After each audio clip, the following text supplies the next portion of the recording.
जम्मू कश्मीर के उन मुलाजमीन की बात करेंगे जिनके लिए सरकार ने एक और फरमान जारी किया है। अटेंडेंस को लेकर, हाजिरी को लेकर, कैसे हाजिरी को यकीनी बनाएंगे, कैसे और आने और जाने का सिलसिला सरकारी इदारों के अंदर रहेंगे। इस हवाले से लेफ्टिनेंट गवर्नर के दफ्तर से एक और ऑर्डर निकला है। और अहम खबर इस वक्त आपको ये बताएं कि जम्मू कश्मीर के अंदर सरकार की तरफ से इस फैसले के मुताबिक अब जो तमाम सरकारी मुलाजमीन है, ये जो हुक्मनामा है सभी सरकारी दफातर को चला गया है, PSUs को गया है, सभी इदारों को गया है, कॉर्पोरेशंस को गया है और दोनों सूबों के अंदर यानी जम्मू कश्मीर के दोनों सूबों के अंदर फील्ड स्टाफ के लिए मोबाइल एप्लीकेशन तैयार कर दी गई है। ये जानकारी LG इंतजामिया की तरफ से दी गई है। 1 जुलाई के बाद बायोमेट्रिक अटेंडेंस के मुताबिक ही सभी मुलाजमीन को तनख्वाह दी जाएगी। यानी 1 जुलाई से पहले का सिलसिला जो चलता था वो अलग था। 1 जुलाई के बाद जो सिलसिला है वो बायोमेट्रिक के पूरे हिसाब से होगा और पूरा जो बायोमेट्रिक सिस्टम को, हाजिरी के इस सिस्टम को पूरा तब्दील करने की यानी आने और जाने का सिलसिला जो है वो अब रिकॉर्ड होगा, इलेक्ट्रॉनिक डिवाइस के जरिए होगा। और बायोमेट्रिक अटेंडेंस का जो हम काफी वक्त से देख रहे थे कि इस फैसले पर पहले मोहर भी लगी थी और बहुत सारे स्कूलों में या इदारों के अंदर इसका इस्तेमाल होता है, लेकिन अब मुकम्मल तौर पर इसी डिवाइस का इस्तेमाल किया जाएगा। यानी पूरी तरीके से पेपर वर्क से हटकर इलेक्ट्रॉनिक्स की तरफ जाने के लिए सरकार के इस फैसले और डिजिटलाइज पूरे प्रोसेस को कर दिया गया है। और यह भी फैसला लिया गया है कि मोबाइल एप्लीकेशन फील्ड स्टाफ के लिए तैयार कर ली गई है। जो हमने पहले ही एक बार आपको बताया भी था कि अफसरान कितने बजे स्कूलों में पहुंचते हैं, कितने बजे वापस निकलते हैं, दफातर में कितने बजे दाखिला लेते हैं, कितने बजे एग्जिट होती है और कब क्या होता है, वो सारी चीजें इस एप्लीकेशन के जरिए कंसर्न अथॉरिटीज तक पहुंचाते हैं। अब पूरा सिस्टम जो है वो मोबाइल एप्लीकेशन के जरिए होगा और पेपर वर्क का आहिस्ता आहिस्ता अराइवल। अभी तक बड़ी दिलचस्प बात है, हम सिविल सेक्रेटरीट में देख रहे थे कि वहां पर ये चला था, बाद में वो सिस्टम खत्म हुआ। उसके बाद हमने कुछ डिस्ट्रिक्ट ऑफिस के अंदर देखा कि बायोमेट्रिक के जरिए से चलाने की कोशिश की, फिर बीच में कोविड आया तो ये सारा मामला हट ही गया। लेकिन अब जो खबर आ रही है कि 1 जुलाई 2022 से इसका निफाज जरूरी करार दिया गया है और सभी DDO से कह दिया गया है कि जनाब तभी एम्प्लॉयज की सैलरी दें जब वो मुकम्मल तौर पर बायोमेट्रिक अटेंडेंस उनकी होगी, यानी जब सेटिस्फैक्ट्री बायोमेट्रिक अटेंडेंस होगी तभी जाकर आप इनको देंगे। और ये पहली बार होगा कि इस बार पंचायत के पटवारीज,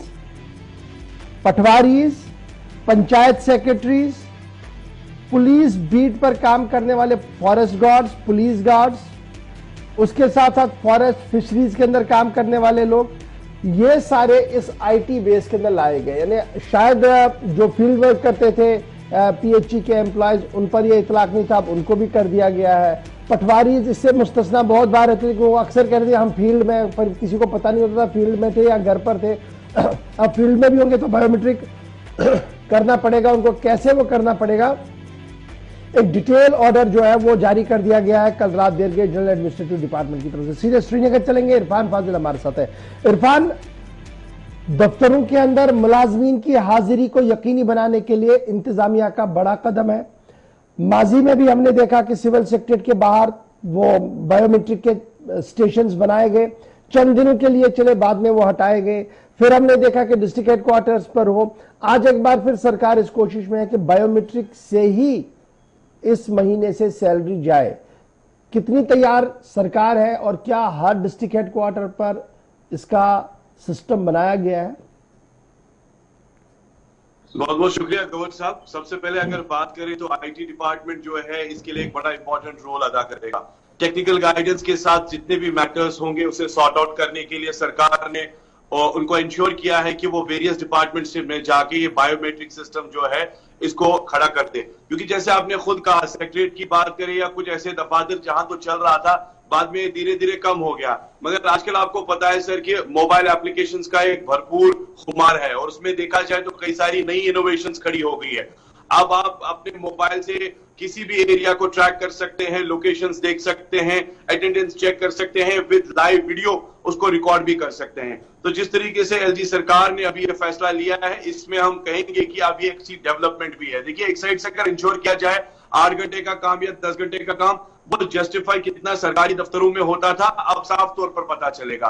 किसने कितना काम किया है उसको भी इंश्योर किया जाएगा। और इसमें बड़ी इंपॉर्टेंट बात यह है कि जितने भी कंसर्न DDOs है, जितने भी कंसर्न डिपार्टमेंट के जो अथॉरिटीज है, उन्हें बताया गया है कि बायोमेट्रिक सिस्टम के जरिए सैलरीज को ड्रॉ करना है। अब सैलरीज की जो प्रॉब्लम है, जैसे आपको पता होगा कि कितना काम किया, तो अगर वो भी तनख्वाह पूरी लेता है तो जाहिर सी अलग बात है। दूसरी बात यह है कि जिसको जो काम ही नहीं किया तो वो भी अब इसमें सारी चीजें रेक्टिफाई की जाएगी। और सबसे बड़ी बात जो है रिक्वायर्ड एस्टैब्लिशमेंट, जैसे आपने खुद कहा कि पंचायत सेक्रेटरीज या पुलिस पर्सनल्स वगैरह, इसमें ऐसे भी लोग होंगे जो फील्ड पे काम करते हैं, तो मोबाइल ट्रैकिंग के जरिए उनकी अटेंडेंस भी रिकॉर्ड होगी, जस्टिफाई वर्क भी होगा, और इस चीज के लिए जो है अब काम शुरू कर दिया गया है। और इस काम को खड़ा करने के लिए सरकार भी काफी ज्यादा अलर्ट है, काफी ज्यादा बहुत बहुत शुक्रिया जी हमारे साथ ज्वाइन करने के लिए, बहुत शुक्रिया जी हमारे साथ ज्वाइन करने